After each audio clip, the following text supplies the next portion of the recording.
దేవుని జనాంగమా, దేవుని సొత్తయున్న ప్రజలారా, ప్రభువును లోకరక్షకుడైన శ్రేష్టమైన యేసుక్రీస్తు దివ్యనామమును స్తుతిస్తూ ఆయన పక్షముగా చేరిన మీ అందరికీ ప్రభునామంలో ఈ ఆరాధన శుభ సమయంలో నా యొక్క వందనాలు మీ అందరికీ తెలియజేసుకుంటూ దేవుని యొక్క వాక్యంలోనికి మనం వెళ్దాం. ఆదికాండము, దేవుని పరిశుద్ధ గ్రంథంలో నుండి ఆదికాండము 25వ అధ్యాయము 25వ అధ్యాయము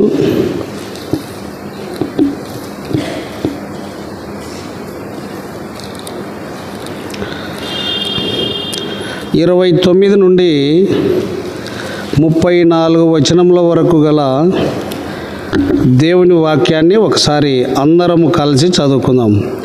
25వ అధ్యాయము 29, 34 వచనముల వరకు గల దేవుని వాక్యాన్ని అందరూ చదువుకుందాం. 29 నుంచి 34 వరకు. ఒకనాడు యాకోబు కలగూర వంటకము వండుకొనుచుండగా ఏశావు అలసిన వాడై పొలములో నుండి వచ్చి, నేను అలసి ఉన్నాను, ఆ ఎర్రగానున్న దానిలో కొంచెము దయచేసి నాకు పెట్టుమని అడిగాను.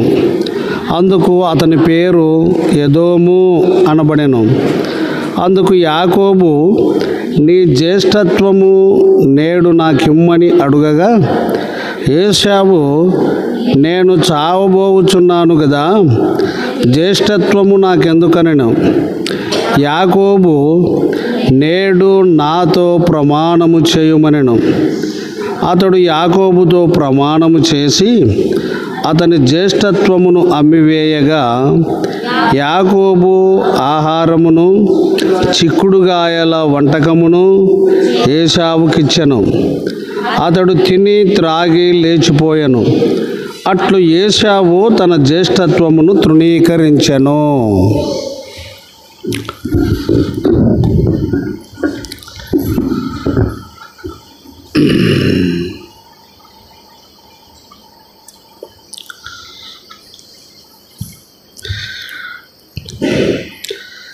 ఈ భాగము చాలా వరకు తెలియని వారు లేరు, తెలిసిన వారే ఉన్నారు. కొందరు మర్చిపోయి ఉండవచ్చు.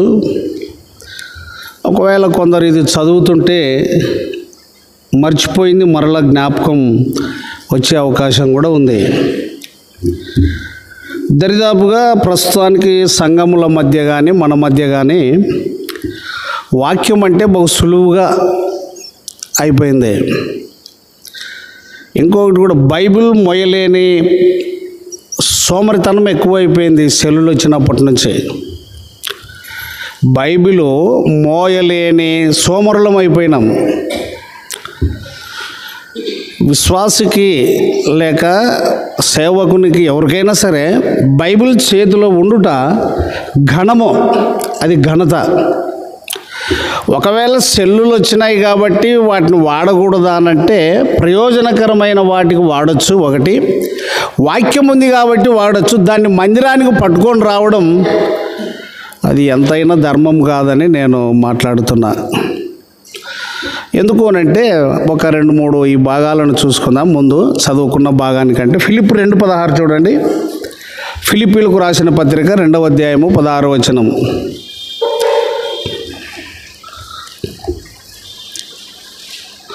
ఫిలిప్పీ 2:16. అట్టి జనము మధ్యను మీరు జీవవాక్యమును చేత పట్టుకొని, అట్టి జనము మధ్యను మీరు జీవవాక్యమును చేత పట్టుకొని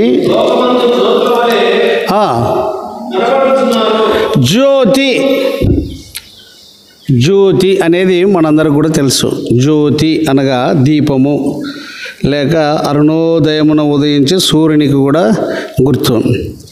నక్షత్రము వలె అట్టి జనము మధ్య అంటే మనము 17 వచనాలు చదివితే అవన్నీ ఇప్పుడు వద్దు కాబట్టి ప్రాముఖ్యమైన వాక్యం. మీకు సెల్లులు ఉంటే మంచిది. నా దగ్గర సెల్ ఉంది కానీ టచ్ సెల్, ఆ వాక్యం పెట్టుకునేకి రాదు నాకు. అవి ఏమిటేమిటికో పోతాయి నాకు తెలియదు, ఇంకా ఊకే కూర్చుంటాను, అభ్యాసం లేదు. పిల్లలు వచ్చి అడుగుతారు, ఇది ఎప్పుడన్నా తగిలింటివా, ఇది ఏమన్నా, నాకేం తెలుసు. అట్లా ఉంది పరిస్థితి. కాబట్టి వాడుకోండి, ప్రయాణంలో మంచి సౌకర్యమే, సీట్లో ఎవరికి అభ్యంతరం లేకుండా చదువుకోవచ్చు. కానీ మనం సమాజంలో ఊరిలో ఉన్నాం కాబట్టి మందిరానికి వాక్యం. ఇంకా కొంతమంది ఘనంగా చెప్పుకుంటారు, ఎక్కడికి వెళ్ళినా. మన సహోదరుడు సుంకన్న విశ్రాంతమ్మ అల్లుడు కృపానందం గారు, నాకు బైబిల్ పక్కన ఉండకపోతే కష్టం సార్ అంటాడు. అది వాస్తవం. బైబిలే దేవుడు, బైబిలే దేవుడు. వచ్చిన మధ్యలో నేను బాగా చెప్పాను, బైబిల్ కింద పెట్టద్దండి అని. వాక్యమును గౌరవిస్తే దేవుణ్ణి గౌరవించాం. ఇంకా అది దేవుడు ఎక్కడున్నాడు మనకు అని అంటే, మనమేం పోయి ఆకాశంలో నుంచి పోయి చూసి రాలేదు కదా. నువ్వు చూసి వచ్చినావు దానిలోనా? చూసింటావులే, నువ్వు సుందరరాజునా? ఎవరు చూడలేదు. ఆయన ఎవరు, ఎలా ఉన్నాడు, ఆయన ప్రేమ ఏంటి, ఆయన త్యాగం ఏంటంటే మనకు బైబిల్ గ్రంథమే చూపిస్తుంది. కాబట్టి మనం వాక్యాన్ని బాగా గౌరవించాలి. కీర్తన చూడండి ఒకసారి, 149వ కీర్తన, 149వ కీర్తన. ఇట్లాంటివి మీరు బాగా పెన్ను తీసుకొని రౌండ్ చేసుకొని సిద్ధంగా ఉండాలి. 149వ కీర్తనలో ఆ చివరి వచనం చదువుతారా?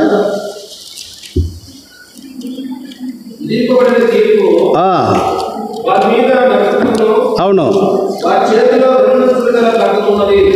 వారి చేతిలో రెండంచులు గల ఖడ్గం ఉన్నది. ఇంకా ఆయన భక్తులందరికీ ఘనత ఇదే. వాక్యము ద్వారానే మనకు ఘనత, దేవునికి మహిమ. వాక్యము ద్వారానే ఘనత, దేవునికి మహిమ. వారి చేతిలో ఏమున్నది? ఆయన భక్తులందరికీ. అదే కదా పాడతారు ఆ పాట. ఒకసారి అందామా అందరూ కలిసి? రాణులు పాడొద్దండి. భక్తులారా స్మరించెదము ప్రభు చేసిన. మనం కూడా భక్తులమే. ఏబు దేవుని యందు భయభక్తులు గలవాడని, కొర్నేలి దేవుని యందు భయభక్తులు గలవాడని, యేసేపు దేవుని యందు భయభక్తులు గలవాడని, భయమును బట్టి భక్తి కాబట్టి భయభక్తులు గలవారము. హన్న భయభక్తులు కలిగినది. మనం ఇంకా ఈ వాక్యమును బట్టి చూస్తే హెబ్రీ 4:12 చూడండి. హెబ్రీ 4:12 అక్కడ ఏమని వ్రాయబడ్డది?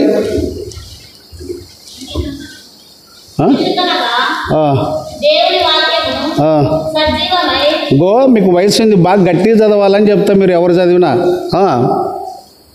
చదువు.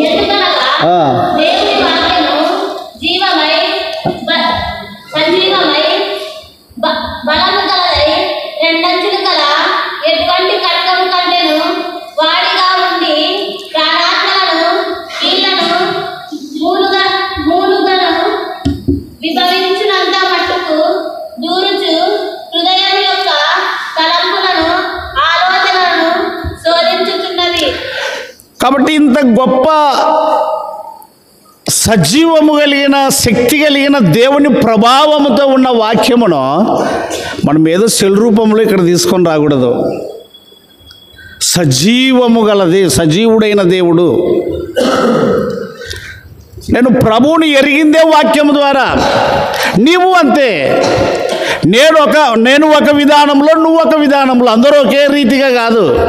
ఒక్కొక్కరు ఒక వాక్యం చేత విశ్వసించిన మనందరము కూడా దేవుని యొక్క వాక్యాన్ని పట్టుకోవలసిన వారమై ఉన్నాం.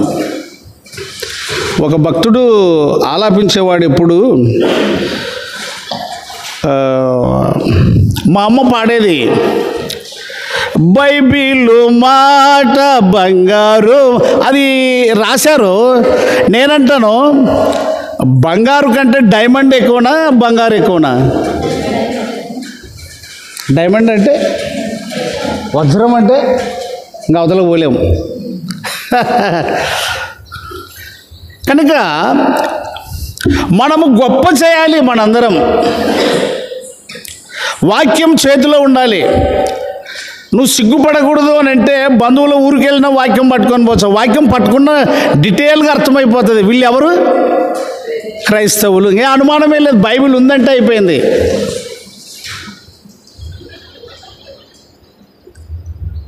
ఇక చాలా ఉన్నాయిలేండి. దీన్ని బట్టి మనము చదువుకున్న అంశ భాగంలోనికి వెళ్దాము. కాబట్టి మనము అట్టి జనము మధ్య ఏ వాక్యం, అది జీవవాక్యము. ఒక చిన్న మాట జ్ఞాపకం వస్తుంది. అపోస్తల కార్యములు తీయండి. ఆ పౌలుని గురించి ఏం రాశారో చూద్దాం. మోషేను గురించి పౌలు అంటాడు. అయితే ప్రియులారా, ఏశావు యాకోబు అన్నదమ్ముల ప్రస్తావన మన ముందున్నది. ఏశావు యాకోబు అన్నదమ్ముల ప్రస్తావన. అయితే ఏశావు పెద్దవాడు, అందరికి తెలుసు. యాకోబు చిన్నవాడు, ఇది కూడా అందరికీ తెలుసు. మంచి విశ్వాసులైన తల్లిదండ్రులకు పుట్టినవారు వీళ్ళిద్దరూ. 7 నేను చూడండి, అపోస్తల కార్యం 7:38 చూడి. చాలా థ్యాంక్స్,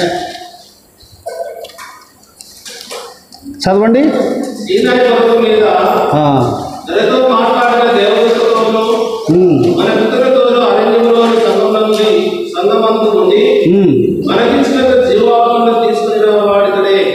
జీవవాక్యమును తీసుకొనిన వాడు. ఏ వాక్యము?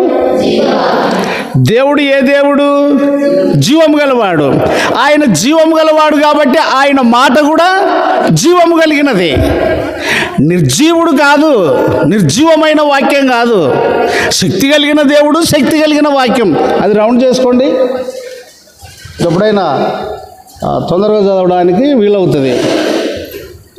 రైట్, చాలా మంచిది.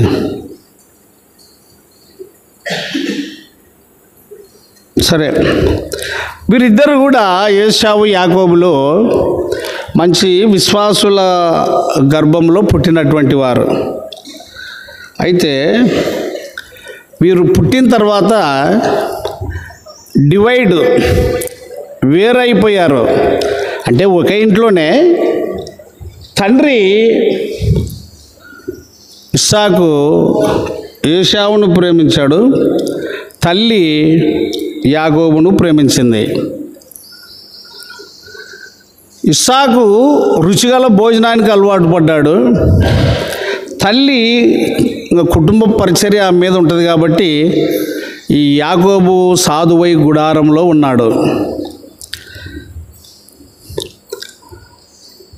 మన స్థితిగతులన్నీ దేవునికి తెలుసు. ఈ లోకంలో ఉన్నటువంటి ప్రతి వారి స్థితిగతులు కూడా దేవునికి తెలుసు. ఆయన అనంత జ్ఞాని. లెక్కకు వీళ్ళ మాట ఎక్కడుందంటే మలాకి గ్రంథం 1వ అధ్యాయంలో మొదటి 2 వచనాలు కనుక చదివితే అర్థమవుతుంది. చూడండి, మలాకి గ్రంథము మొదటి 2 వచనాలు. శరమ స్థలం కాలు పెట్టద్దండి, వాళ్ళ ఇష్టం వచ్చిన వాళ్ళు ఏడాన్ని కూర్చోండి, ముందుకు జరిగి కూర్చోండి, లైన్లో కూర్చోండి. మలాకి మొదటి అధ్యాయం మొదటి 2 వచనాలు.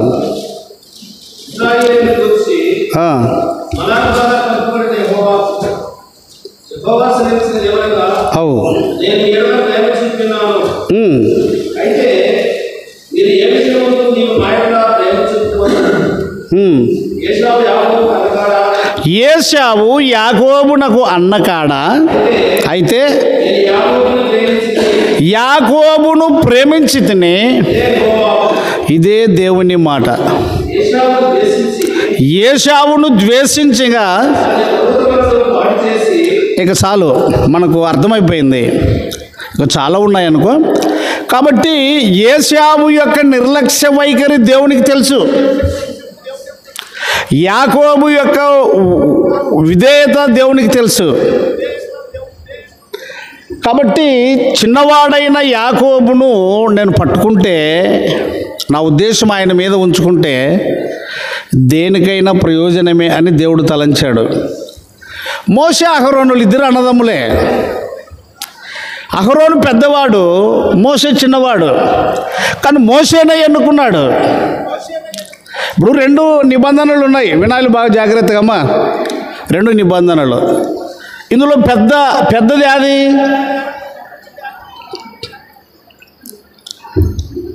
లెక్కకు ముందు వచ్చిన గ్రంథం ఏది? మరి గది చెప్పలేరా? పాత నిబంధన. తర్వాత వచ్చింది. ఇందులో ఏది పెద్దది? పాత నిబంధన. అయినా పెద్దవాడు చిన్నవానికి దాసుడగును అన్నట్లుగా క్రొత్త నిబంధన గ్రంథమునకు ఈ పాత నిబంధన బాలశిక్షకుడయ్యాడు. బాలశిక్షకుడు, హృదయ రహస్యములో ఎరిగినవాడు. మనము ఇర్మియా 17:9 10 కనుక చదివితే 10 చదవండి. ఇర్మియా 17:10.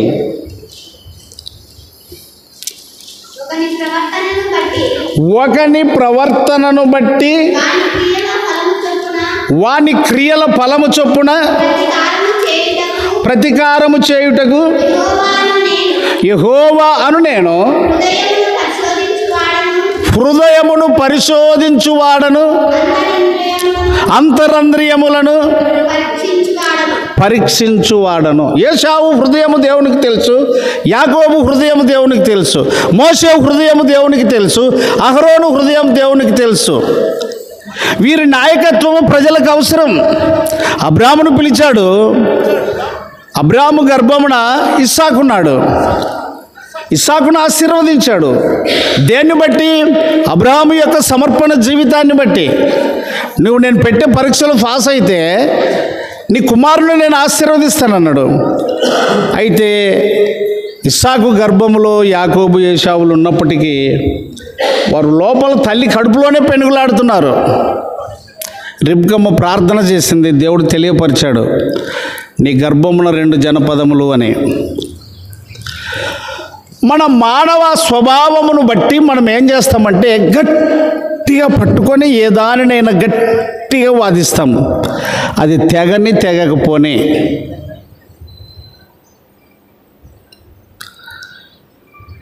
దైవత్వము నీలో ఉంటే, దేవుని వాక్యము నీలో ఉంటే, దేవుని బీజము నీలో ఉంటే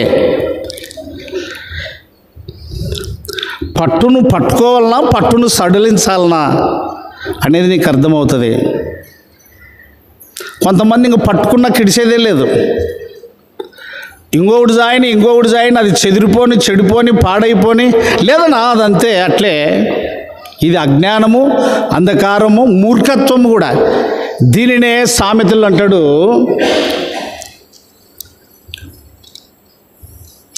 మూర్ఖుని ఏడయేసి రోట్లో వేసి రోకలతో దంచితే కూడా మూర్ఖత్వం పోదంటాడు.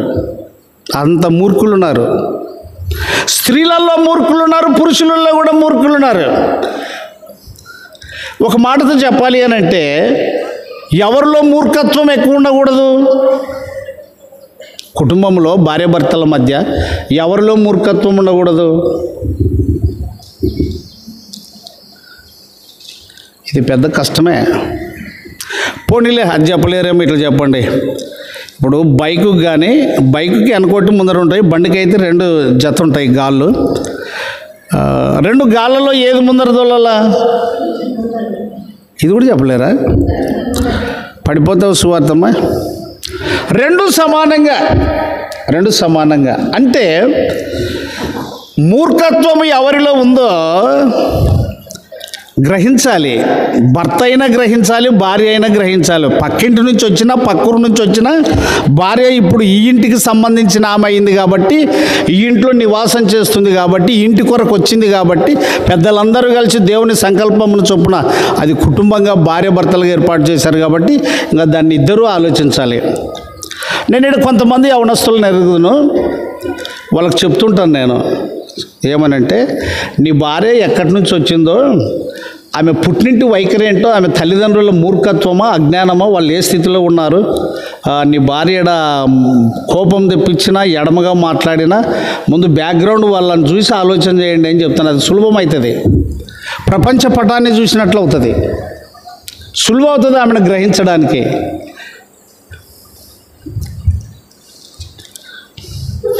భార్యలు అయిన వారు, కోడళ్ళు అయిన వారు కూడా అత్తగారింటికి వచ్చిన తర్వాత ఏమిట్ల పొందనీయుడు, యాడ పొందనీయుడు, యాది సాగనీయుడు అనే దానికి బదులు అత్తమామలు బతికుంటారు కదా. కోడళ్ళు ఉన్న ఇళ్ళల్లో కూడా అత్తమామలు బతికుంటారు కదా, వాళ్ళతో సమస్యలు ఎదుర్కొంటుంటావు కదా. మరి వాళ్ళ నుంచి వచ్చిన ఆయనే కదా ఈయన. మరి వాళ్ళది ఏమన్నా శాఖం ఉందా ఈయనలోన అనేది కొద్దిగా బ్యాక్గ్రౌండ్ వెనక్కి తిరిగి చూసుకుంటే సులభమవుతుంది. చూసుకోరు అట్లా. సువిశాల హృదయము. డిసైడ్ అయిపోయాడు. యాకోబు ఒకరి వైపు, ఏశావు మరొకరి వైపు. ఇద్దరి తల్లిదండ్రుల మధ్య పెరిగిన వారికి పిల్లలకు మంచి అనుభవం ఉంటుంది, ఆ కుటుంబం నెమ్మది ఉంటుంది, అన్ని సమస్యలు వచ్చినా కూడా సర్దుకోవచ్చు. ఇక సాధువై గుడారములో నివసించుచుండెను. ఎవరు? యాకోబు. మీరు మాట్లాడద్దండి. యాకోబు. ఇక ఏశావు ఏ వాసి అయిపోయాడు? అరణ్యవాసి. ఇంకా అంతే సంగతి.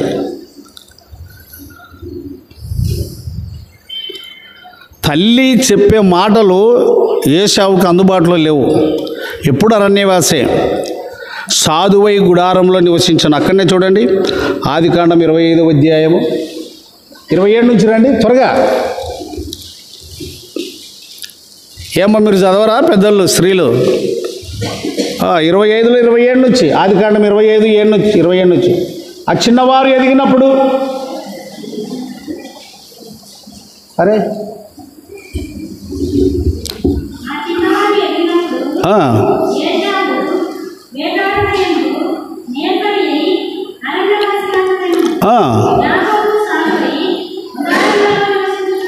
గుడారములో తల్లి ఉన్నది, అరణ్యములో జంతువులు మృగాలు అంత ఆహారం. తెచ్చిచ్చేవాడే తల్లికి వంట చేస్తుంది. కానీ తల్లికి ఏశావుకు ఎక్కువ సంబంధం లేదు, తండ్రికి కుమారునికి సంబంధం ఎక్కువ ఉంది. తల్లి ఎంతైనా పిల్లలందరినీ గ్రహిస్తుంది. తల్లి కుటుంబములో అందరి మీద ప్రేమించుకుంటుంది, కన్నది కాబట్టి, మోసింది కాబట్టి. తండ్రి బాధ్యత వేరు, తల్లి బాధ్యత వేరు. బాగా గుర్తిస్తే ఎక్కువ శ్రమ, కష్టము, ఎక్కువ నష్టము, నిద్ర నష్టపరుచుకోవడము, ఆరోగ్యాన్ని నష్టపరుచుకోవడము, తన శక్తిని కుటుంబానికి పోయడము, స్త్రీ పాత్ర ఎంతైనా ఉంది అని చెప్పక తప్పదు. కానీ అదే స్థితిలోనే చాలామంది అతిశయపడి, గర్వపడి భర్తలను తృణీకరించి కుటుంబాన్ని పాడు చేసుకున్న పందుల్లాగా ఉన్నారు కొంతమంది. ఏమంటున్నాను? అరే పందులు అంటే మీకు సామెతల్లో మీకు ఉపాయంగా అనుకుంటే తొందరగా పట్టుకోవచ్చు. నాను ఏమి ఇట్లా తిడతాడు అనకుండా. సామెతల్లో ఆ మాట ఉన్నది. దొరికిందా?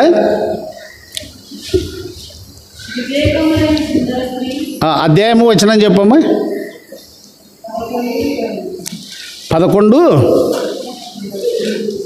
ఇర్మియానా, ఎజ్కేలా? మరి అది చెప్పాలి కదా పూర్తి. సామెతలు 11 చూడండి అక్కడ, చదవమ్మా. ఎంత సుందరమైన స్త్రీ అయినా సరే, ఎంత అందగత్త అయినా సరే, కొంతమంది ఎర్రగుంటారు, హృదయం నల్లగుంటుంది, మాటలు మాట్లాడితే తూటలు వేలినట్టుంటాయి. కొంతమంది నల్లగుంటారు, మాటలు వస్తే మృదువుగా ఉంటాయి. కుటుంబంలో అగ్నిలాగా లేసే వాళ్ళు కూడా చల్లగా అవుతారు. మరి జీజాన్ గారు అమెరికాకి వెళ్ళారు మొట్టమొదట. మన మధ్యకు కూడా వచ్చాడు. తెల్లగుండేనా నల్లగుండేనా? నల్లగా. ఈయనకు స్టేజ్ మీద నిలబడేలాగా అంతా ఇట్లాంటి యూత్ అంతా బ్లాక్ బ్లాక్ బ్లాక్ అని కొద్దిగా గట్టిగా మాట్లాడినారంట. అతనికి అర్థమైపోయింది పెద్ద మనిషికి. వాక్య పరిచర్యకు ముందుకెళ్ళేటప్పుడు ఆయన చెప్పాడు, నా హృదయం వైట్ అని చెప్పాడట. మీరు రంగుని ప్రేమిస్తారు అని.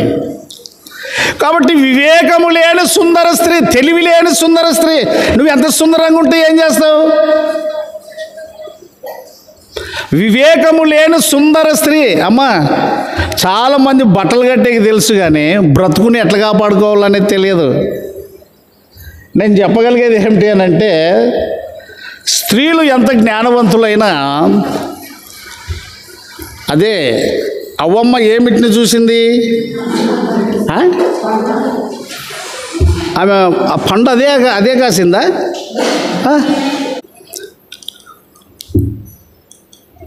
ఆ పండును చూసింది ఆమె? ప్రభునే. చెట్టు చూడండి, ఆదికాండం 3వ అధ్యాయము. ఆ వృక్షము ఆహారమునకు మంచిదియు. ఏమిటికి? ఆ విటమిన్స్ ఇప్పటి వరకు పనిచేస్తున్నాయండి. క్రైస్తవుల్లోనే కాదు, స్త్రీ ఎక్కడ ఉన్న వారందరి హృదయాల్లో ఈ విటమిన్స్ నిండి ఉన్నాయి. పాపము ఎక్కడ ప్రారంభమైందంటే చెట్టు దగ్గర. పాపం ఎక్కడ ప్రారంభమైంది, అబద్ధం ఎక్కడ ప్రారంభమైందంటే చెట్టు దగ్గర, ఆ వృక్షం దగ్గర. స్త్రీ ఒక వృక్షము. ఆమె జ్ఞానవంతురాలైతే మంచిది దేవుని సన్నిధిలో. కాబట్టి ఆ విటమిన్ను బట్టి ఆ కన్నులకు ఏమిచ్చున్నది అది? ఇక ఆ పండు తినింది కాబట్టి ఆ విటమిన్స్ వంశపారంపర్యంగా ఇట్లు ఒకని ద్వారా మరణము, ఒకని ద్వారా జీవము అన్నట్టుగా మీ శరీరాలకు రంగురంగుల వస్త్రాలు కట్టే వరకు మీకు నిద్ర రాదే?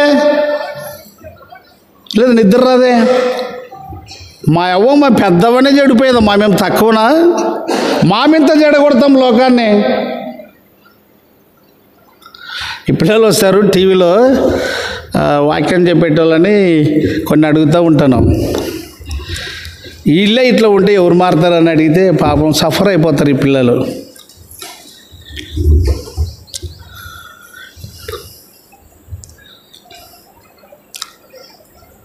చాలా డేంజర్ బాడీ. దీన్ని ప్రేమించిన వాళ్ళు నాశనం అవుతారు, ఇంకొకరిని నాశనం చేస్తారు. స్త్రీ మాత్రమేనంటే నంబర్ 1. నంబర్ 2 ఇది అది పురుషులు. నంబర్ 2 మార్పు అనేది ఇంకా రాలేదండి సమాజంలో. మార్పు అనేది, మారు మనస్సు అంటే అర్థమేంటిగా చూడండి. ఇట్లా పోయేటోడు మొత్తం ఇట్లా తిరగాలి, ఇంకా అక్కడ చూడకూడదు. అంటే అటు పోయేవారు ఇటు తిరగాల. ఇదే చేంజ్. సరే, ఏది ఏమైనా మనము శక్తి కలిగి దేవుని మార్గంలో నడవలేము అంటే నడుస్తాం. ఆయన చిత్తమునకు సమర్పించుకుంటే, ఆయన మాటకు లోబడితే. నేను పొద్దున్న ప్రతిరోజు సాయంకాలం నా కుటుంబాన్ని కొద్దిసేపు జ్ఞాపకం చేసుకోకుండా ఉండను. అయితే కొన్ని ప్రశ్నలు వస్తాయి నా కుటుంబంలోనే, నాకు నేనే వేసుకుంటాను. మీకు అదే చెప్తాను, బాగా వినండి. స్త్రీ సమాజంలో వస్త్రధారణ మార్పు చాలా అవసరము. నువ్వు నన్ను అవునన్నా సరే కాదన్నా సరే, ఇది నిన్ను బట్టి నీకు పుట్టే బిడ్డలకు వారి పిల్లలకు నేర్పుకోవడానికి కూడా సులభం. నేను అంటాను, ఈ దేహము నీదా? ఇప్పుడు అంశభాగంలో అదే ఉండేది. ఈ దేహము నీదా? ఊక చెప్పొద్దండి, దాన్ని ఏమన్నా నేర్చుకున్నట్టేనే చెప్పండి. నీదైనందుకే కదా నీ ఇష్టం వచ్చినట్టుగా వాడుకునేది ఈ దేహాన్ని. దీన్ని ప్రేమిస్తున్నావు కానీ దీన్ని ఇచ్చిన దేవుణ్ణి ప్రేమించట్లేదు. ఇది వాస్తవం, జూలకల్లే కాదు, ఎక్కడన్నా తిరుగు. శరీరము అమ్మేసుకున్నావు నువ్వు. నీ కంటి నేత్రము ఆశించిన ప్రతిదానికి అమ్మేసుకున్నావు నువ్వు, అది నీకు తెలియదు. ఏశావు చిక్కుడుగాయల కూరకు అమ్మబడినట్లు, జ్యేష్ఠత్వాన్ని అమ్ముకున్నట్లు, వస్త్రధారణకు అలంకార రూపకముకు. ఆ పాట బహు చక్కగా ఉందన్న, రాసేయండి నాకు. ఏది? పల్లవి ఒక వచనం పాడదాం. 3 నాళ్ళ ముచ్చట కోసం ఈ మనిషి పడే తపన చూడరా, 3 నాళ్ళ ముచ్చట.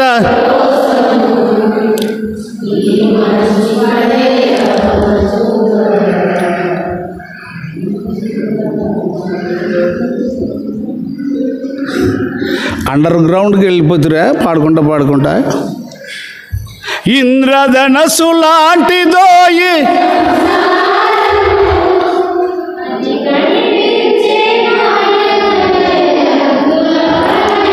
అక్షరానుసారంగా పాడుతున్నామా, ఆత్మానుసారంగా పాడుతున్నామా?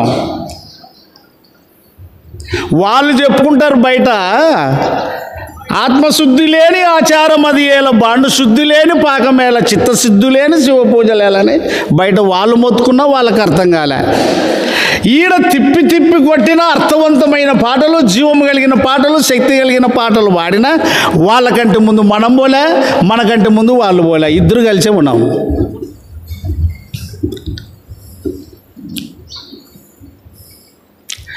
ఏశావు తన జ్యేష్ఠత్వపును హక్కును అమ్ముకున్నాడు, కానీ అప్పటికి అమ్ముకున్నాడు. నీ జ్యేష్ఠత్వ హక్కును నాకు ఇయ్యి అంటే ఏం చెప్తాడంటే, నేను ఎట్లా చచ్చిపోతాను కదా, యాకోబు చచ్చిపోడా? నేను ఎట్లా చచ్చిపోతాను? దేవుని యొక్క వాగ్దానమును యాకోబు గుర్తుపట్టాడు, తల్లి యొక్క ఉపదేశమును గుర్తుపట్టాడు. అందుకొరకే గుడారం నిడిచిపెట్టి పోలేదు బయటికి. తల్లి ఉపదేశం, తల్లి చెప్పిన ప్రతి మాట విన్నాడు. తల్లి ప్రతి వారికి జీవం కలిగినది. నేను ఇంకో మాట చెప్తాను. తల్లి రొమ్ములో ఏముంది అమ్మా? ఎవరు చెప్పింది? గట్టిగా చెప్పాలి. తల్లి రొమ్ములో ఏమున్నాయి? పాలు. ఎవరికవి? ఇప్పుడు పిల్లలు పెద్దగా కావాలి, బ్రతకాలంటే ఎక్కడి నుంచి? జీవము అని చెప్పవచ్చు. తల్లి యొక్క రొమ్ములో జీవం ఉన్నది, సంతానము ఉత్పన్నం కావడానికి, పెరగడానికి, పెద్దగా కావడానికి. పిల్లలను ఆకర్షించడానికి ఎవడు పాడైపోతున్నాడు అనేది వాళ్ళకే తెలియదు, నీకేం నేర్పిస్తారు వాళ్ళు? ఈ శరీరమును వికృత ఆకారంగా అలంకరించి యవనస్తుల దృష్టిని మళ్లించడానికి. చిన్న చిన్న పిల్లలు ఇప్పుడు టచ్ సెల్లు ఉన్నాయంటే అర్థం ఏమిటంటే వాళ్ళు ఏదో నీతిని నేర్చుకుంటారని కాదు, ఈ వికృతమైన అశ్లీల చిత్రాలను ప్రేమించి వారి హృదయము రెచ్చగొట్టి వాళ్ళకు జ్ఞానమే కనుకుంటే, ఒక ఆడపిల్ల దగ్గర నువ్వు ఎగురులాడి ముద్దు పెట్టుకుంటావు కదా, నీ భార్యను ఇట్లా బజారు తీసుకొచ్చి ఎగురులాడి ముద్దు పెట్టుకుంటావారా? ఆ జ్ఞానానికి నువ్వు వచ్చావా? నేను వారిని దూషించుట కాదు, అజ్ఞానంగా బ్రతుకుట జ్ఞానమని చెప్పుకోకూడదు, జ్ఞానాన్ని జ్ఞానమని ఎంచాలి. నేను ఎందుకు చెప్తున్నానంటే సంఘంలో స్త్రీలు దీన్ని బాగా గుర్తించాలి. ఇది ఇట్లా విప్పి మాట్లాడకపోతే అర్థం కాదు. వాళ్ళు ఏమి విత్తుతారో అందుకొరకు వాళ్ళకి డబ్బు ఉంది కానీ సంతోషం లేదు.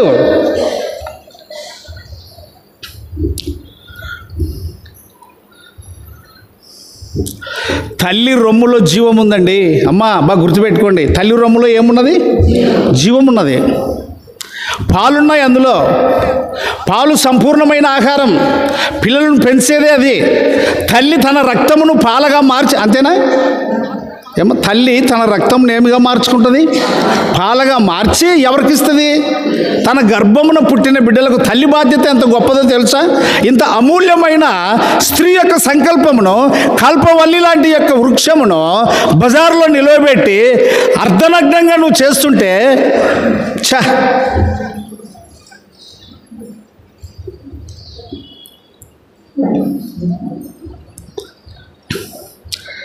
శారమ్మను గురించి ఏం రాయబడిందంటే, జీవం గల ప్రతి వానికి తల్లి అని రాయబడింది శారమ్మను గురించి.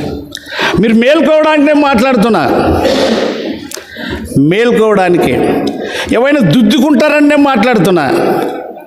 నువ్వు నొచ్చుకున్నా పర్వాలేదు, కానీ నీ ద్వారా ఇంకొకడు మేలు పొందాలి. సరే, జ్యేష్ఠత్వపు హక్కును అమ్మేసుకున్నాడు. తరువాత ప్రయాసపడ్డాడు కానీ దొరకలేదు. చూడండి ఎబ్రీలకు రాసిన పత్రిక. దొరికిన వారు చదవండి.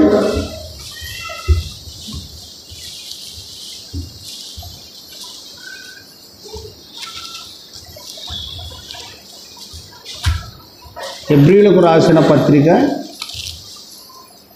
12వ అధ్యాయము. 12వ అధ్యాయం అందరూ చదవండి, కొద్దిగా సప్పగా ఉన్నారు. 16, 17, 16, 17.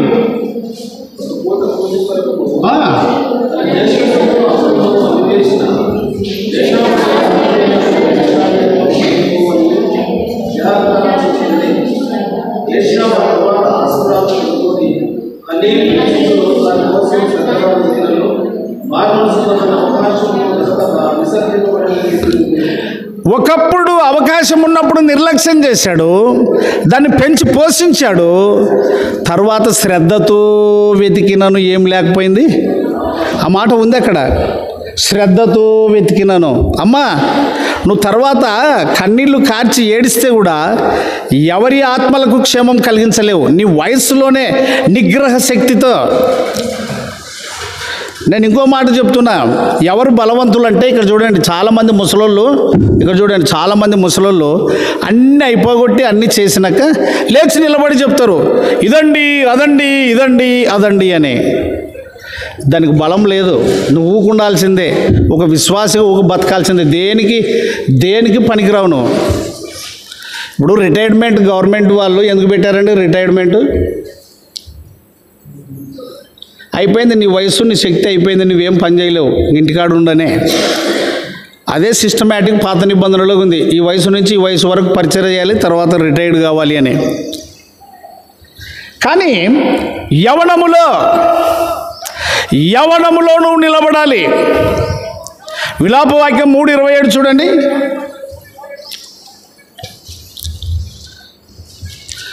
విలాపవాక్యం 3:27 యవన కాలమున కాడి మోయిట స్త్రీలైనా యవనస్తులైనా యవన దశలో నుంచి సమాజానికి మాదిరిగా ఉండాలి. ఇది కష్టం. కానీ యవనస్తులే కనుక తీర్మానం చేసుకుంటే, యవన స్త్రీలే కనుక తీర్మానం చేసుకుంటే అనేకులకు ఆదర్శంగా నిలవగలరు. మదర్ తెరీసా ఆదర్శంగా ఉందా లేదా? అమ్మాయి చదువుకున్న వాళ్ళని అడుగుతున్నా, మదర్ తెరీసా ఆదర్శంగా ఉందా లేదా? కఠిన గుండెలను కరిగించింది ఆమె, కఠిన గుండెలను. ఒకసారి ఒక పల్లెటూరుకి వెళ్ళింది ఆమె. ఈ కలరా వ్యాధి వ్యాపించింది, అంటే వాంతులు బేదులు. ఎక్కడ అవకాశం లేక దేవాలయంలో స్థలం ఉంటే ఊరు బయట మొత్తం రోగులందరినీ ఆ దేవాలయంలోకి చేర్చింది. ఆ ఊరిలో ఒక పేరు గడించిన ఒక మంచి రౌడీ షీటర్, అంటే పెద్ద దౌర్జన్యం చేయగలిగిన వ్యక్తి ఉన్నాడు, గ్రామాధికారి ఆ ఊరిలో. అంతా ఆ నోట ఈ నోట అతనికి తెలిసింది. పోండ్రా, పోయి దాన్ని ఈడ్చి బయటికి తీసుకొని రండి, అవసరమైతే కొట్టండి అని తన మనుషులను పంపించాడు. కొంతమంది ఉంటారు కదా అటు వాళ్ళ దగ్గర. వీళ్ళు పోయి ఆ వాకిలి కాడు వచ్చి నిలబడేటప్పటికి ఆమెను కొట్టాలని వచ్చిన వాళ్ళ గుంపులోనే వాళ్ళు ఎంతమంది వచ్చారో ఆ ఇండ్లలో ఒకడు వాంతులు చేసుకుంటున్నాడు, ఒకడు బేదులు చేసుకుంటుంది, ఒక ఆమె వాంతులు చేసుకుంటుంది. ఇట్లా చేసుకుంటుంటే ఆమె వెనకున్న అనుచరులంతా వాళ్ళను తమ సొంత పిల్లలుగా ఆ చెవులు మూయడం, ఆ కడగడం, గుడ్డలు ఉతకడం అవన్నీ చేస్తుంటే ఏడ్చుకుంటూ వెనకెళ్ళిపోయారండి. కొట్టాలని వచ్చిన వాళ్ళు ఏడ్చుకుంటూ వెనకెళ్ళిపోయారు. ఏమ్రా, మా చేత కాదయ్యా. అంత బలవంతురాలా? కాదు, నువ్వు వస్తే తెలుస్తుంది, రండి పదం పండి అని వాళ్ళని వెనకేసుకొని ముందు వచ్చాడు. వీళ్ళ కుటుంబీకులులే కొంతమంది వచ్చినప్పుడు వాంతులు చేసుకోవడం, బేదులు కావడం, అల్లాడడం, కేకలేయడం చూస్తూ ఉంటే వచ్చి నిశ్చేష్టుడు అయిపోయాడు. వాళ్ళందరినీ కడగడం, శుభ్రం చేయడం, పండబెట్టడం, తూడ్చడం ఇవన్నీ చేస్తుంటే అతని గుండె కరిగిపోయింది, అతని మనస్సు కఠినత్వం కరిగిపోయింది. ఏడ్చుకుంటూ నిలబడ్డాడు. కొట్టాలని మనుషులను పంపించాడు, కానీ అతడు కొట్టాలని వచ్చాడు. తరిమివేయాలి, దేవాలయాలను అపవిత్రం చేశావు అని మాట్లాడడానికి వచ్చాడు. కానీ ఏడ్చుకుంటూ నిలబడి ఆ పరిచర్య అంతా అయిపోయినాక కాస్త ఊరికి నిలబడితే ఆమె దగ్గరికి వెళ్ళి, అమ్మా నన్ను క్షమించు అని కాళ్ళు పట్టుకుని ఏడాడు.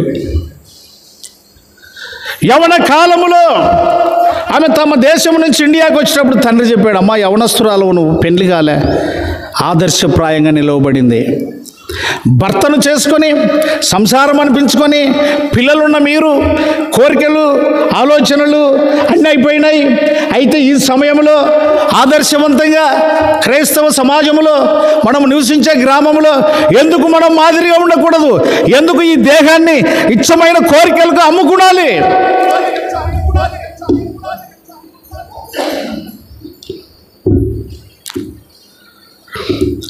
ఇంటికి వెళ్ళి అమ్మ ఏదైనా అవసరమైతే మీరు మాకు చెప్పండి, మేము మీకు తోడుగా ఉంటాము అని.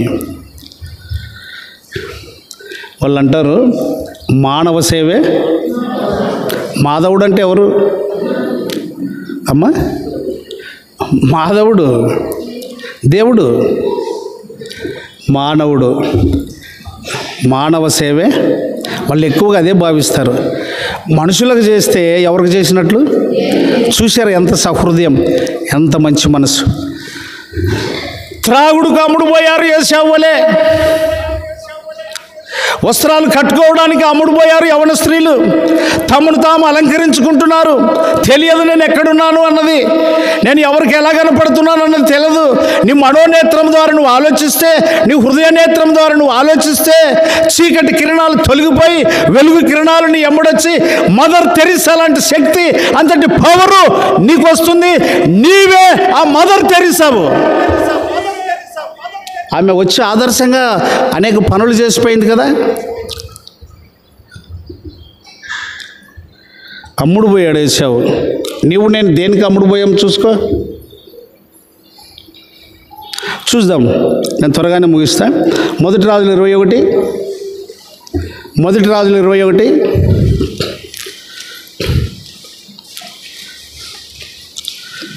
మొదటి రాజులు 21, 20వ వచనం.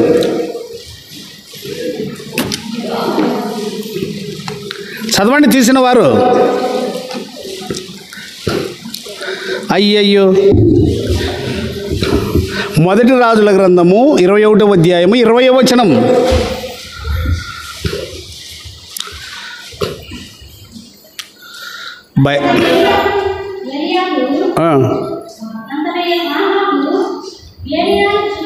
చూచి నా పగవాడ నీ చేతిలో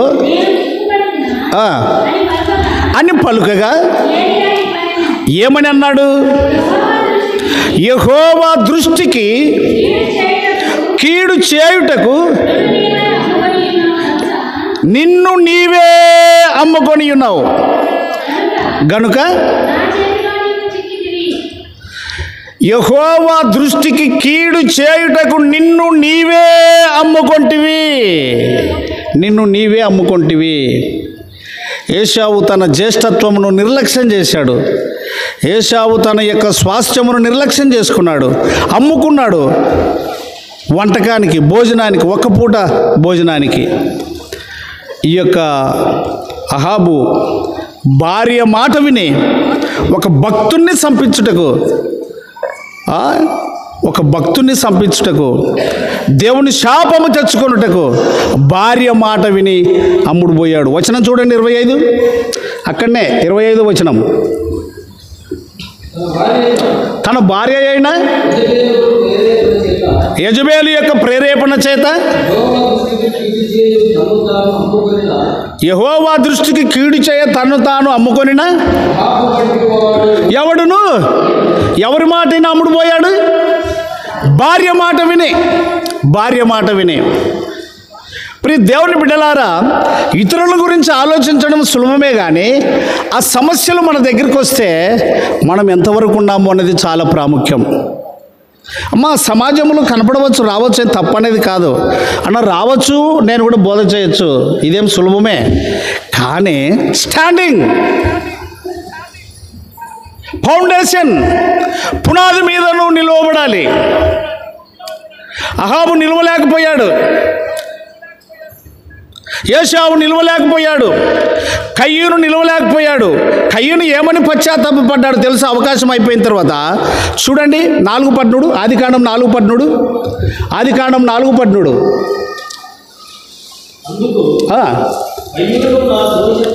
కయ్యూను అటు కాగల, మళ్ళీ కంటిన్యూ చేయాల. నా దోష శిక్ష నేను భరింపలేనంత గొప్పది. అర్థమైపోయింది. నీ దోష శిక్ష ఎలా ఉన్నది చెప్పు. ఏశావు యొక్క దోష శిక్ష భరింపలేనంతది. అందుకొరకే మనం హెబ్రీయులకు రాసిన పత్రిక 12వ అధ్యాయంలో చదువుకున్నాం కదా. జ్ఞాపకం ఉంటే చదవండి మరలా. 12వ అధ్యాయం 16-17 చదవండి గట్టిగా. ఒక్క పూట కూటి కొరకు తన జ్యేష్ఠత్వపు హక్కును అమ్మివేసిన ఏశావు వంటి ఉండునేమో అని జాగ్రత్తగా చూసుకొనండి. నేను ఆడపిల్లలకి చెప్తాను, యవన స్త్రీలకు, అమ్మ పాప, నీకు ఒక పేరు రావాలి అంటే, ఒక సార్థకమైన నామం రావాలంటే మాదిరి జీవితమే. మాదిరి జీవితం అది బ్రతికుండగా కొందరు నిన్ను ఒప్పుకోవచ్చు, లేక చనిపోయిన తర్వాత ఆ విత్తనాలు మస్తుగా మొలుస్తాయి.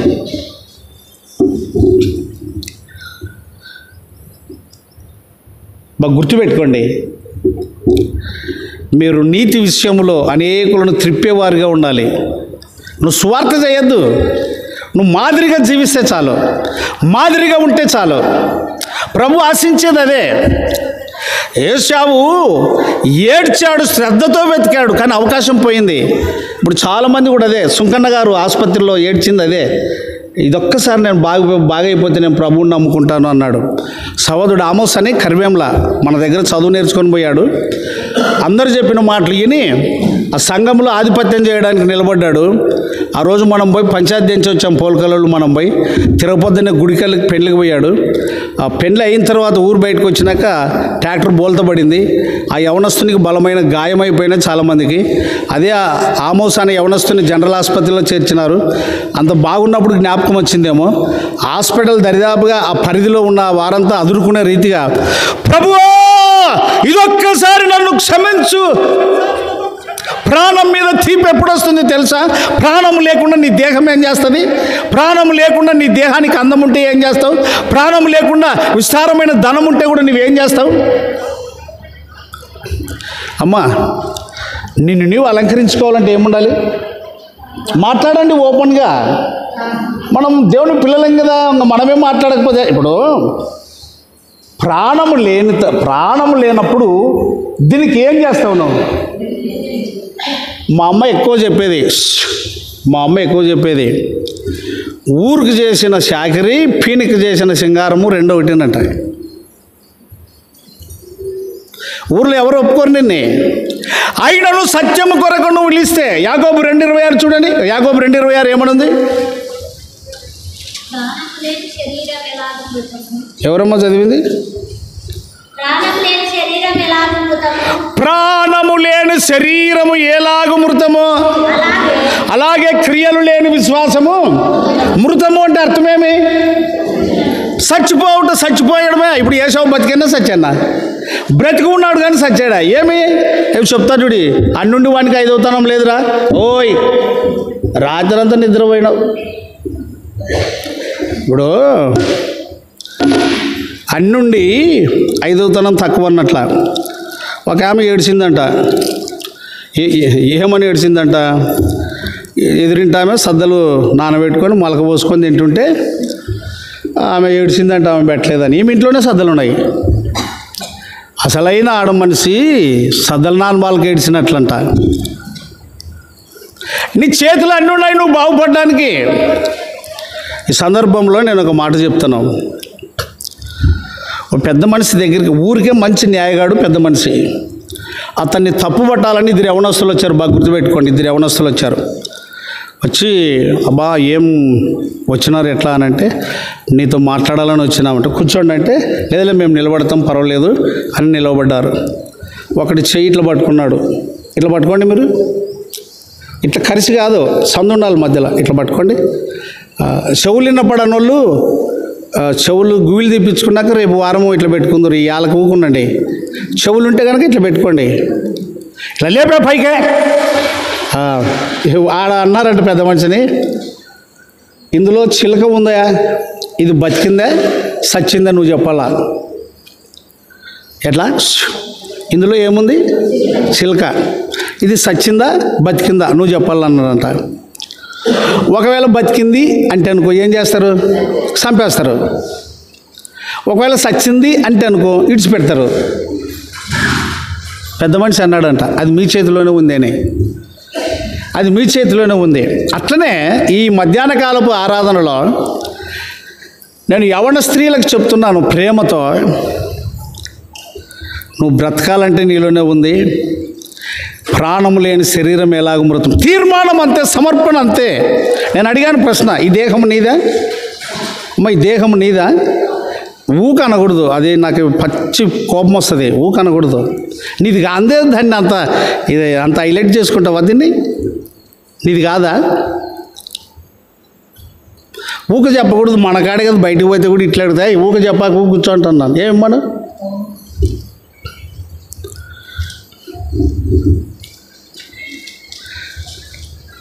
అహాబు భార్య మాట విని తను తాను అమ్ముకున్నాడు. చంపించింది ఆమె భార్య మాట విని, పనికిమాలిన మనుషులను ఏర్పాటు చేసి, కోరికల కొరకు అడిగింది ఇవ్వలేదని. కోరిక సఫలము కాకుండా చేత హృదయం నొచ్చునని సామెతల గ్రంథంలో రాయబడినట్లుగా ఉన్నది. పౌలు భక్తుడు ఒక మాట మాట్లాడాడు, చూద్దాం. చూడి, రోమాపత్రిక 7వ అధ్యాయము 14వ వచనం. రోమాపత్రిక 7వ అధ్యాయము 14వ వచనం.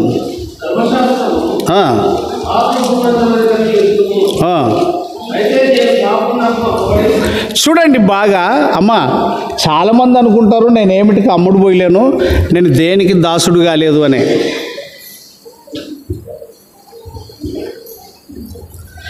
నీకున్న కోరికలను బట్టి నువ్వు దాసుడవు, దాసురాలవు. నీకున్న కోరికలను బట్టి. ఆకలి కొంటే ఎంతసేపు ఉంటుందంటే ఆకలి మళ్ళీ చేసుకొని తినచ్చు కదా. జ్యేష్ఠత్వపు హక్కునే అమ్మేసుకున్నాడు ఆయన. తన స్వాస్థ్యముని నిర్లక్ష్యం చేసుకున్నాడు ఆయన. పౌలు భక్తుడు అంటున్నాడు, నేను పాపమునకు అమ్మబడి ఏమైతిని? శరీర సంబంధిని అయితిని. అమ్మ, నువ్వు దేనికి అమ్మబడ్డావో చూసుకో ఈ మధ్యాహ్న కాలం. ఇప్పుడు నేను ఫద్దన ఏం ప్రశ్న వేసుకున్నానంటే, ఇది కనబడదు. నేను ఫద్దన ప్రశ్న అంటే నా కుటుంబాన్ని గురించి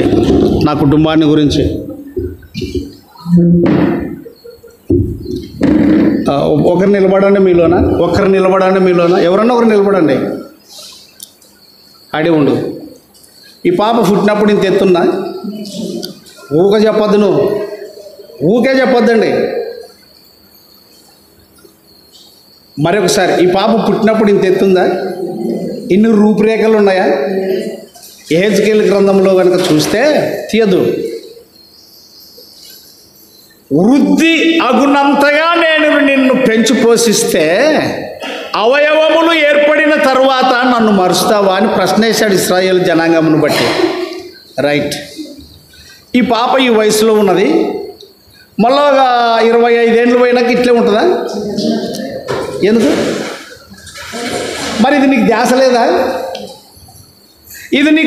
లేదా? నీ మైండ్ పనిచేయడం లేదా? దేవమ్మ పోయినాడికి 7 సరిగలేదు, మగమంతా దగ్గరికి అయింది. ముందుకేమవుతుంది? మంటలు పడిపోతుంది. అవునా కాదమ్మా? నువ్వు అట్లా అయినావా లేదా? అవు, ఆ వ్యసనం తరుముతుంది. ఇక 25 ఏళ్ళు పోయినాక ఈ వయసు ఉండదు, బాల్యదశ. ఇప్పుడు మళ్ళీ ఈ 25 ఏళ్ళు అయిన తర్వాత ఏమవుతుంది? పండ్లు ఊడిపోతాయా? ఏమొచ్చింది పాప మీకు? పండ్లు ఊడిపోతావా? ఎవరికి? ఈ అక్కకే. అక్క మురిసే అక్క, పండ్లు ఊడిపోతావా? చెవులను పడవచ్చినమ్మా ఈ వయసులోనే. ఏళ్ళు మరి ఇదంతా కళ్ళు కనపడతాయా? ఆపరేషన్ చేయించుకున్నామన్నారమ్మా. ఇక నెలంటే అసలు కనపడమన్నారా? పాయి పిల్లలే అక్కడ దీన్నేంటికి నమ్ముకొని యాసం వేస్తావా? దీనికి ఏమడుగుతుందో చెప్పు. నేను ఇంకా మీకు అర్థమయ్యేది. వేమన ఏటాతులో తెలుసా? ఆ పైన వేమన పచ్చి వ్యభిచారి. వదిన బుద్ధి చెప్పింది. ఇది అంతర్భాగముతో నీకు అర్థం కావాలి అని అంటే మరి ఆ లోపలికి వెళ్ళాలి. ఏముందండి, ఈడ తింటే ఎనికిపోతుందా? బాగా నేను మరుగుపెట్టి ఈడ తింటే ఎనికిపోతుందా? అది స్టాక్ నిలబడితే ఏమవుతావు? ఇవి సిగ్గొచ్చే మాటలు కాదు, నీకు జ్ఞానం కలిగే మాటలు. వాళ్ళ ఏదో అంత విడదీసి మాట్లాడతారు. తాగిన నీళ్ళు శరీరంలో ఉంటాయా అంటే అర్థం ఏంటి? నీ శరీరం అంతరంధ్రమే, అంతే కదండి. ఏమన్నా మరుగుందా ఈడ? ఇప్పుడు చెమటలు వస్తాయంటే అర్థమేమి? ఇసుకలోని ఊట బయటికి ఫిల్టర్ నీళ్ళు వచ్చినట్టుగా ఈ ఎంట్రకలు ఉన్నాయి, ప్రతి స్థలంలో చెమటలు, అన్ని చెమటలు వచ్చేస్తున్నాయి. ఏడుంటే నీ శరీరాన్ని గురించి నువ్వు చాలా మురుస్తావు. ఇప్పుడు పాఠాలే ఇవన్నీ. ఈ పాపకు నవ్వా, ఇంత వయసులో నవ్వా, ఇవన్నీ అందచందాలను చూసి మురిసే వాళ్ళకి పాఠం ఇది. ఏమీ లేదు నువ్వు గ్రహిస్తే, ఏమీ లేదు దీన్ని తెలుసుకుంటే, పురుషులకైనా స్త్రీలకైనా. స్త్రీలు ఒకటే కాదు, నీ శరీరం అంతరంధ్రాలే. నువ్వు అవునంటావో కాదంటావో నువ్వు పరీక్షించుకో, కూర్చోమా. అందుకొరకే పౌలు భక్తుడు అంటున్నాడు, నేను శరీర సంబంధినైతిని. ఏమిటికి అమ్మబడితిని? ఏమిటికి అమ్మబడితిని? పాపమునకు అమ్మబడితిని. మా అమ్మను యమనూరు జనరల్ ఆసుపత్రిలో చేస్తున్నారు, మేము ఇక్కడనే ఉన్నాము. తీసుకుండగా చచ్చిపోతుంది అని చెప్పినారు ఆడ డాక్టర్స్ అందరూ. సర్లే పోయి మా ఒకసారి చూస్తే ఆ కాలిన వార్డులు ఉంటాయి కదా, మీకు తెలుసు ఇంకా కాలిన వార్డులు అంటే మంచి మంచి యవన స్త్రీలు అండి. కోపదాపాలతో నూనెలు పోసుకొని అంటించుకున్న వాళ్ళు అంతా యవన స్త్రీలే, పెళ్ళైన వాళ్ళే. బట్టల్లో ఏమిలకు దోమతర కట్టినారు, అన్ని కప్పనికి రాదు, ఇంకా చర్మం చిబుకుపోయింది, పుండ్లైనాయి, దానిలోన అన్ని పుండ్లైపోయినాయి. ఎంత భయంకరమండి నీ రూపం. నీ రూపం ఇంత అందంగా ఉంటే బాయిలో పడిన శవాలను చూడండి, బయటకు ఎత్తేస్తే ఎట్టుంటారు వాళ్ళు? చూడబుద్దే కాదు, భయం అవుతుంది. నీ రూపము ఏం సౌందర్యం ఉంది. యేసు క్రీస్తు నీ జీవితంలో లేకపోతే, ప్రభు నీ హృదయంలో లేకపోతే, ప్రభు యొక్క వాక్యం నీ హృదయంలో లేకపోతే, నీవు పాపమునకు, అది పాపం అంటే పాపం, అది ఏ విధంగా అయినా సరే. చూడండి 1 యోహాను 5:17, 1 యోహాను 5:17 చూడండి ఏమనుంది.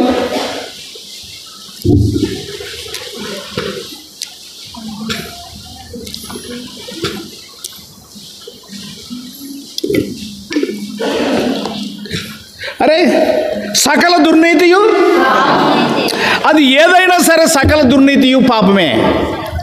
నిర్లక్ష్యం పాపం, అవిధేయత పాపం, గర్వము పాపం, అసూయ పాపం, ఈర్ష్య పాపము, పగ పాపము, మత్సరము పాపము, ఓర్వలేనితనం పాపము. కొంతమంది ఊక బలుముతుంటారు, ఏమో ఏం లేదు, కోడికింత అగ్గిపెట్ట, కుక్కకింత అగ్గిపెట్ట. ఆ కోడి కుక్క యాది కాదు, పక్కింటోళ్ళే. ఇంత సింగారం అన్నమాట. అరే పాసుగల ఇవన్నీ శరీరానికి దేనికి అమ్ముడుపోయినా? కోపానికి అమ్ముడుపోలేదా? అసూయకి అమ్ముడుపోలేదా? ఈర్ష్య అమ్ముడుపోలేదా? పగ అమ్ముడుపోలేదా? కాదు పాప, తిన్నికే లేదంటివి కదమ్మా, పిల్లకి అంత ఖరీదు తెచ్చుండు. ఎవరు చెప్పొద్దు నువ్వు అడిగిందా? ఆ పక్కింటిది అట్లా తెచ్చేది బిడ్డకి. నా బిడ్డ పై మీద 2000 ఎక్కువైనా చింతలేదని నన్ను తెచ్చానే. అమ్ముడుపోలేదా నువ్వు? పక్కింటి ఆమెను చూసి నువ్వు అమ్ముడుపోలేదా?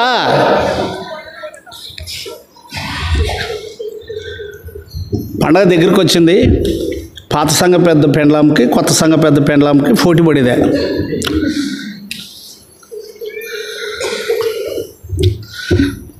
మౌనికి చెప్పేది దిగిపోయింటారు కదా, వాళ్ళని మాజీ అంటారు, లేక పాత సంఘ పెద్ద అంటారు.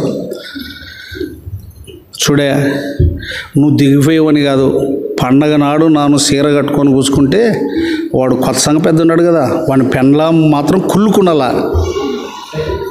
ఈ మాట ఆ నోట ఈ నోట కొత్త సంఘ పెద్ద పెండ్లాం కింద పడేదే. ఆమె చెప్తుంది బో పెట్టుకుంటా, చూడయా కొత్త సంఘ పెద్ద అయినట్లు కాదు, చూడు తెస్తే కట్టుకుంటే ఇది ఇట్లా ఇట్లా ఇట్లా ఇట్లా ఇట్లా తయారై 2 నాలుగు పండగ ఉందనగా ఇంకా నిబ్బరం పట్టలేక, ఓపిక పట్టలేక, అనగబట్టుకునిలేక సత్తా దండిగైంది, కుంపటి ఎక్కువైపోయింది. ఒకరికొకరు ఇండ్ల నుంచి దగ్గరనే బయటకు రా, నీ సిర తీసుకొని బయటకు రా, 10 మందికి చూపిస్తాం.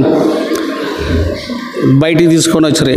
ఈడ వద్దు, చదువుకున్న వాళ్ళు ఆ రోడ్డు మీద పోతుంటారు, ఆ రోడ్డు మీద చూపిస్తాంపా, మన ఊరు వ్యాగు చెప్పవు, రా బయటికి రా, పదంపా.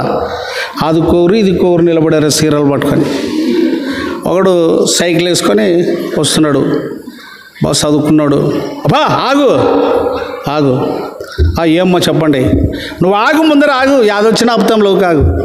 ఆ సీర బాగదనా ఈ సీర బాగదనా నువ్వు చెప్పాలా. వాడిది ఆ ఊరు కాదు కానీ వాళ్ళ ఇంట్లో పండగ దగ్గరికి వస్తుంది, వాడు కూడా సీరలు కొనాలా. ఆ సీరలు రండి ఇక్కడ తేండి అన్నాడే. బాగా చూడండి అని ఇద్దరు వానికి బాగా మంచి ఫోర్స్ పెట్టారా. ఇప్పుడు దూరం ఉండండి అన్నాడే, మీరు దగ్గర ఉంటే నన్ను బాగా చూడలేరు, దూరం ఉండన్నాడే. బాగా పట్టుకొని ఊపిరినిచ్చుకొని దుమ్ము లేపుకొని ఏయ్ ఏయ్ అంటే ఆ ధరకిచ్చేళ్ళను, ఆ ధరకిచ్చేళ్ళను, ఆ ధరకిచ్చేళ్ళను. ఏడుదండి పండగనా ఇది?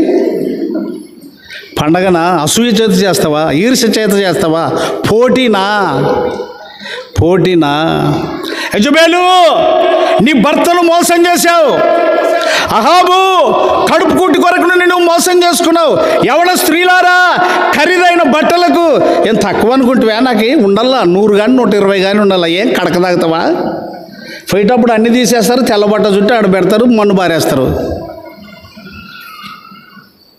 ఉన్న వాస్తవం ఇది. నువ్వేమిటి కమ్ముడు పోయావు చూడు. ఇప్పటికి సమాధానం ఉందా నీకు? సంతోషం ఉందా నీకు? కనుక 14వ వచనం మరలా చదువు, ఏమంటాడు? అదే రోమా 7:14 అమ్మా. అవు అయితే ప్రతి ఒక్కరూ ప్రశ్నించుకోవాలి ఇది. నేను పాపమునకు అమ్మబడి ఏ దాసుడనైతిని? ఈ శరీరము ఏమిటికి లోనైనదో చాలా మందికి తెలియదు.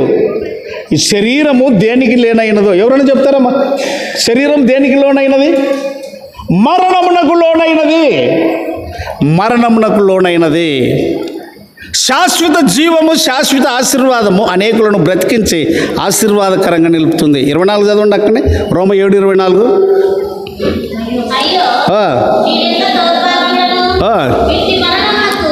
అంత సాదగా చదవకూడదే ఈ వయసులో. అట్లేనా చదివేది? అయ్యో ఏడుస్తున్నాడా, నోరు కొట్టుకుంటున్నాడా, ప్రలాపిస్తున్నాడా. ఇప్పుడు వీళ్ళిద్దరూ రస్తకేం నిలబడి వానికి సీరలు ఇచ్చి పంపించారు, కానీ ఇప్పుడు ఇంటికి గట్టిగా వస్తారా? ఆ మొగుడు శలకాలు తీసుకున్నాడే, ఈ మొగుడు ఎదురుగట్ట తీసుకున్నాడు, మీకు ఎక్కువైంది ఇక్కడ రండి అని. దీనినే భక్తుడు రాశాడు ఆంధ్ర క్రైస్తవ కీర్తనల్లో. ఆట పాటల వల్లను పాపము చాలా వేటాడుకొను వారలు. ఆట పాటల వల్లను పాపము చాలా వేటాడు. నువ్వు ఈ ఆరాధన సమయంలో గుర్తించుకో, నువ్వు ఏమిటికి అమ్ముడు పోయావో చూసుకో. నువ్వు నీ భార్య మాట విని అమ్ముడుపోతున్నావా? నువ్వు పక్క వాళ్ళని చూసి అమ్ముడుపోతున్నావా?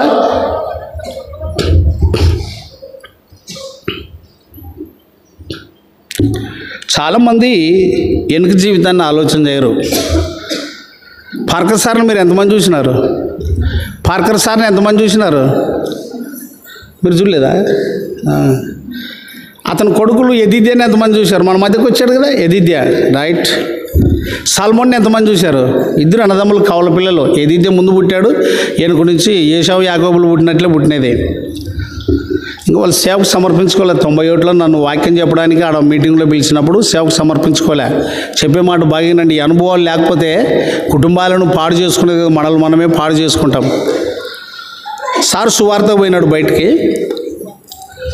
అదేదో చిన్న సమస్య వస్తే 2 పైల మండలి వీళ్ళు సాధ్యమున్న కాటికి అందరినీ చేతనైన కాటికి 2 ఏట్లు కొట్టి ఊకున్నారు. వీళ్ళతో తడవకూడదు, వాళ్ళ నాయన వస్తాడు, వాళ్ళ నాయన వచ్చినప్పుడు చెప్పుదాము అని అందరూ నింపుకొని ఉండరు. పెద్ద మనిషి కొండెక్కాల, కింద నుంచి పైకి ఎక్కాల. అతను వస్తుంటే వెనకనకే వచ్చారా. వాళ్ళని చూసి ఏమప్పా ఇట్లా వస్తున్నారు అంటే, సార్ ఈడొద్దు, నీ కొడుకుల దగ్గరికి ఇవ్వదాం అని లోపలికి వచ్చినారు. సార్ మమ్మల్ని బతకమంటివా, ఈ స్థలం విడిచిపెట్టమంటివా? అందరిని కొట్టినారు ఆయన పిల్లలు అని అంటే, ఓ ఓ అనల్లా అంతే కదా. మర్యాద బాగొట్టరు కదా, పేరు బాగొట్టరు కదా, అవునా లేదా? చాలా చెప్పినారు మీరు, చాలా మంచోళ్ళు, రంగు పెట్టుకోకుండా నాకు చెప్పడమే మంచిది, మీరు పోండి నేను చూసుకుంటా వాళ్ళ కథ అన్నాడు. బాగా బుద్ధి చెప్పని ఇంక వాళ్ళు అక్కడ పోయినారు. ఏమనలే. ఎందుకు? ప్రశ్న ఏమి? ఒక్క మాట మాట్లాడాలి. ఎందుకు? చింత చెట్టుకి కాసేది ఏడిది? మరి నేను మార్పు లేనప్పుడు పుట్టినారు, దీన్ని భరించాలి, వాళ్ళని మంచి రస్తగా తెచ్చుకోవాలి.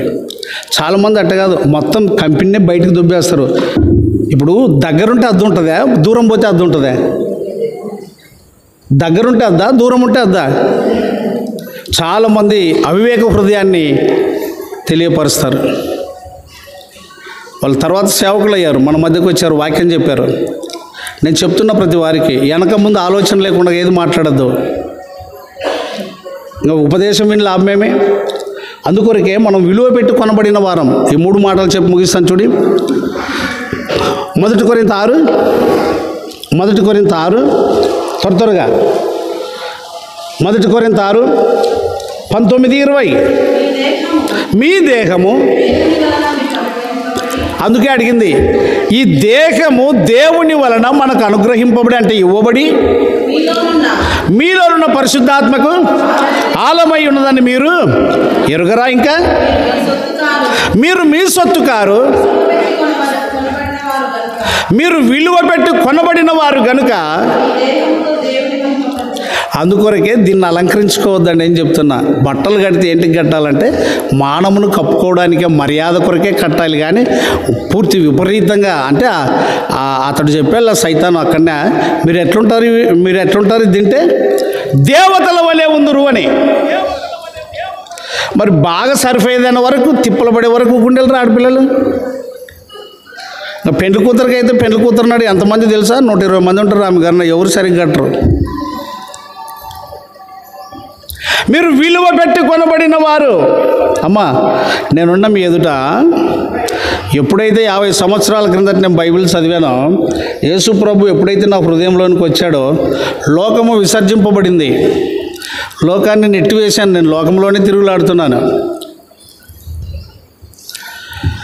నా పడవా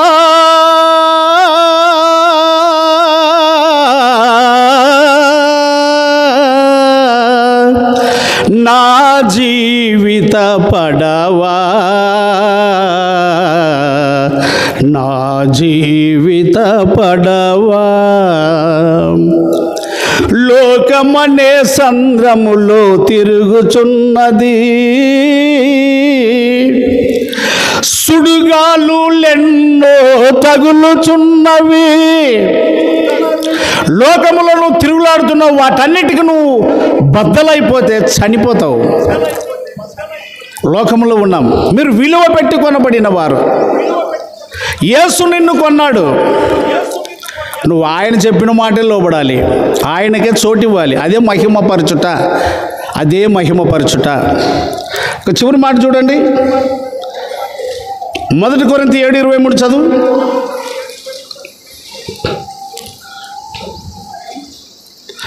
మొదటి కొరింథీ 7:23.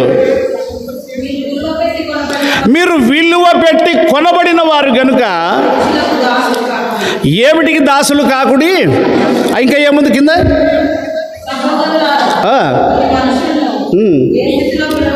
చాలు. మీరు విలువ పెట్టి ఏమిటి ఆ విలువ అంటే 1 పేతురు చూడండి, 1 అధ్యాయం 18-19. ఏమిటి ఆ విలువ?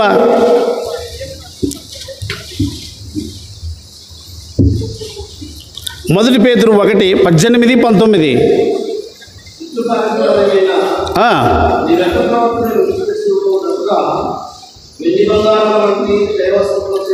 మీరు విమోచింపబడలేదు,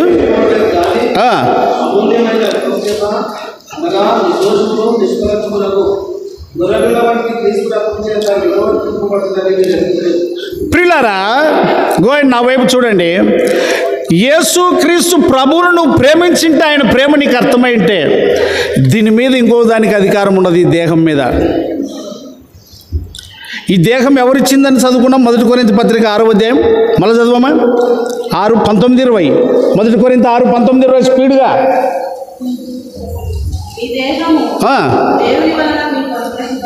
ఈ దేహము దేవుని వలన అనుగ్రహింపబడి మీకు తెలియదా? మీరు మీ సొత్తు కారు. నీ దేహము నీది కాదు, నీ ఇల్లు నీది కాదు, నీ పిల్లలు నీ వారు కాదు, మీరు మీ సొత్తు కారు. ఇంకేమంటాడు? విలువ పెట్టి కొనబడిన వారు కనుక దేనితో మహిమపరచాలి? మీ దేహముతో దేవుణ్ణి మహిమపరచాలి.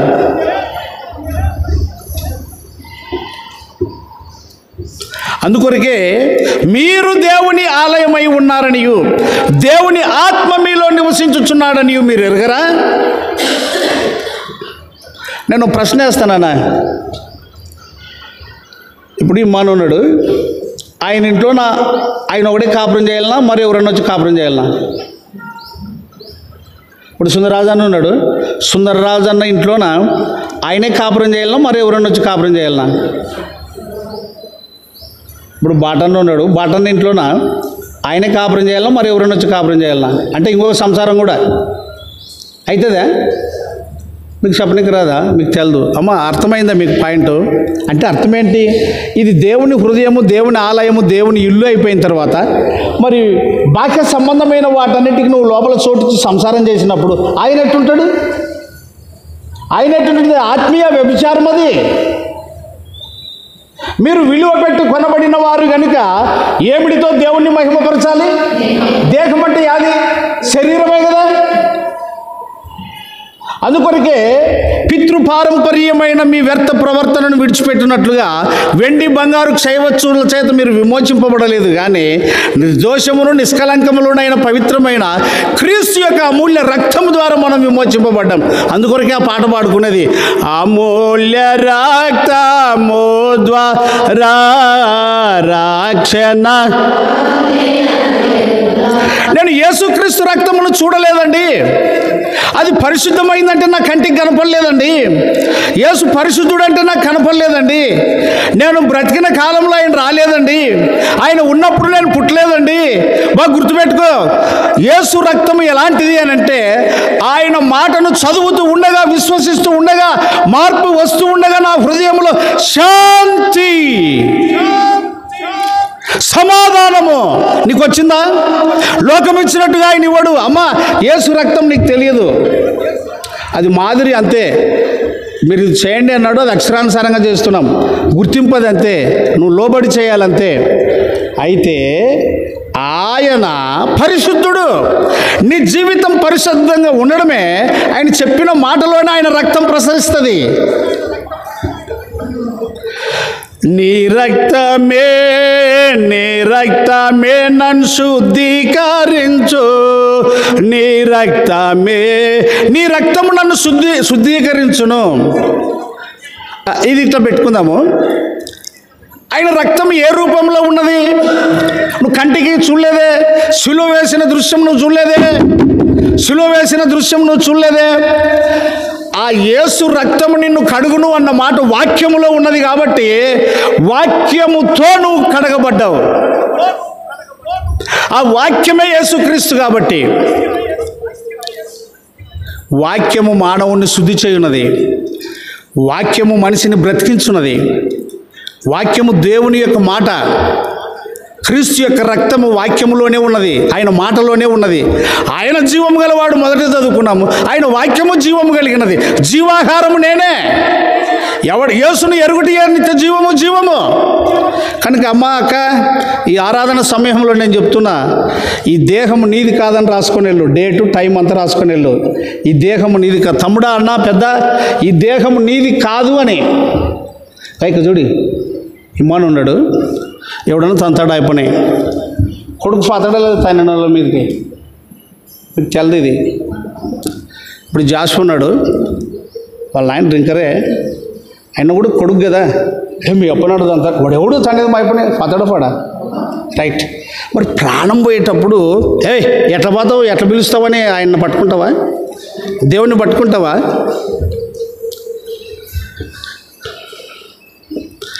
వాక్యమై ఉన్న క్రీస్తు, వాక్య రూపములో రక్తము. హృదయ శుద్ధి గలవారు వారు దేవుని చూచెదరు.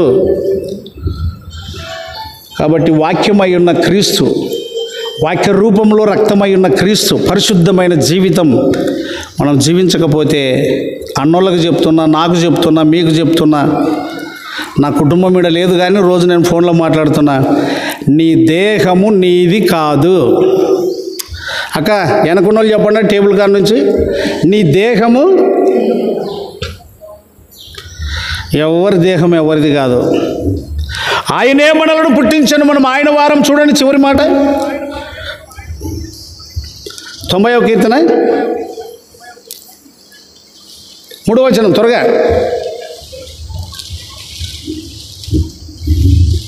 దొరకలేదా?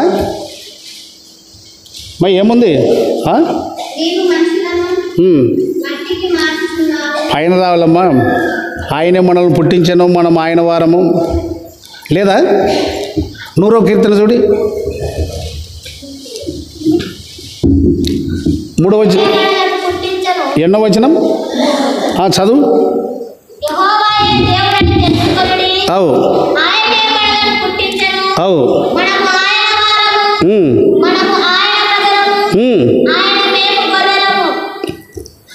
నేను ఒకటి గమనిస్తానండి, ప్రపంచానికి పటం అనేది ఉంటుంది, మ్యాపు. ఎక్కడన్నా ప్రయాణం చేయాలి, ఏమన్నా కనుగొనాలంటే మ్యాప్ను పట్టుకుంటే సులభం. నాకు ఓ మ్యాప్ అర్థమవుతుంది. చూడండి, ఈ లోకస్తులను, అధికారులు అందరం చూస్తున్నప్పుడు నా ముక్కు అతని ముక్కు, నా చెయ్యి అతని చెయ్యి, అతని నేను ఒకటే, సృష్టికర్త ఒకటి కదా, ఎందుకు మోసపోతున్నారు? చంద్రబాబు ఇంత పొడుగు చెప్తాడు, ఏసయ్య చేసినాడు రా నిన్నే, జగను ఏసయ్య చేసినాడు నిన్నే, మోడీ ఏసయ్య చేసినాడు నిన్నే, ఫిగర్ కనపడుతుంది. మనం ఎవరి వారము? 3వ వచనం మళ్ళీ గట్టిగా 100వ కీర్తన 3వ వచనం. అమ్మా, దేవుడని తెలుసుకోండి, యెహోవాగా ఉన్నవాడని వాడు మనల్నే కాదు మొత్తం సమస్త దేశాన్ని పైన అంటాడు. 100వ కీర్తన 1వ వచనం, సమస్త దేశంలారా మా ఇంట్లో నన్ను కన్న తల్లిని అమ్మ అంటారు, నీ ఇంట్లో నిన్ను కన్న తల్లిని అమ్మ అంటారు. మా ఇంట్లో మా అన్న భార్య నేను వదినంటాను, నువ్వు మీ ఇంట్లో మీ అన్న భార్యను వదినంటావు. మా తమ్ముడు భార్య నేను మర్దలంటాను, నువ్వు నీ తమ్ముని భార్యను మర్దలంటావు. మ్యాప్ అంతా ఒకటే, ఫోటో అంతా ఒకటే, ఫిగర్ అంతా ఒకటే. యేసుక్రీస్తు ఒక్కడే దేవుడు, యేసుక్రీస్తు ఒక్కడే సజీవుడు, ఆయన మరణం లేనివాడు. బిడ్డ, ఇంతగా వినపడుతుంటే నువ్వు ఇంకా దేహాన్ని ప్రేమిస్తావా?